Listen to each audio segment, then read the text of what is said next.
And we're looking at some rain showers early on this morning, maybe even some snow mixing on in those highest spots here across the region. The good news is the rain, the snow, not expected to be much of a factor today. What we are worried about, though, is the wind, and I'll touch on that in just a moment. Overall view here, there's that area of low pressure churning still over the Great Lakes. Is going to continue to push its way northeast, and we are expecting to see a few rain and snow showers today, thanks to the path of that system. Currently overlooking a cloudy but quiet downtown Binghamton, looking at temperatures staying around 36 degrees. Winds out of the west already sustained at 13 miles an hour. We are looking at those winds increasing throughout the day. Temperatures right now in the mid to upper 30s, some low 40s as well. 42 in East Sydney Lake, 41 in Oneonta, 37 in Windsor, 36 in Conklin, 37 in Starrucka, 35 up in Berkshire, looking at 39 in Ithaca. So as we look at our headlines today, what can we expect? Well, it's going to be a windy day ahead.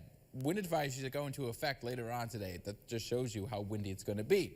We're also tracking a downward trend in terms of temperatures heading in towards the start of our weekend.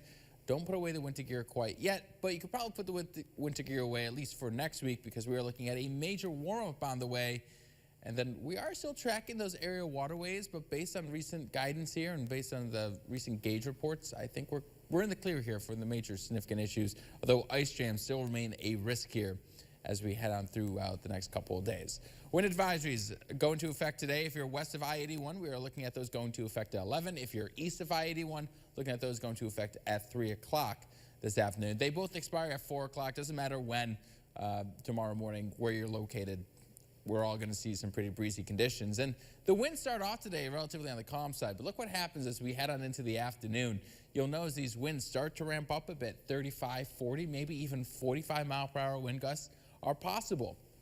As we head on into our Friday, those winds will remain breezy. And then for our Friday, we're looking at gusts getting upwards into that 45 to 50 mile per hour mark. No advisories have been issued for tomorrow quite yet, but I would not be shocked by, let's say, 3 o'clock this afternoon if they do indeed issue those advisories for tomorrow.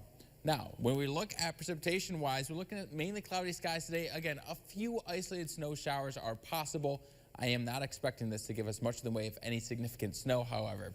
Maybe a few scattered snowflakes for our Thursday night, but as we head towards our Friday, I think most of the day's looking okay. Off and on snow showers maybe early on, but then we're going to get some breaks of sunshine, and overall, the end of the week outside of the winds is going to be okay, but the sunshine is actually going to pose some issues as well, because if it is going to be as windy as what Miles is saying, the more sun we have, the more mixing occurs, the more likely it is to see higher wind gusts. So something we need to keep in mind. That 7-day forecast showing quiet conditions throughout the weekend outside, some breezy conditions on Saturday. Heading into next week, look at those temperatures skyrocketing by Wednesday. Looking at temperatures nearing 61 degrees.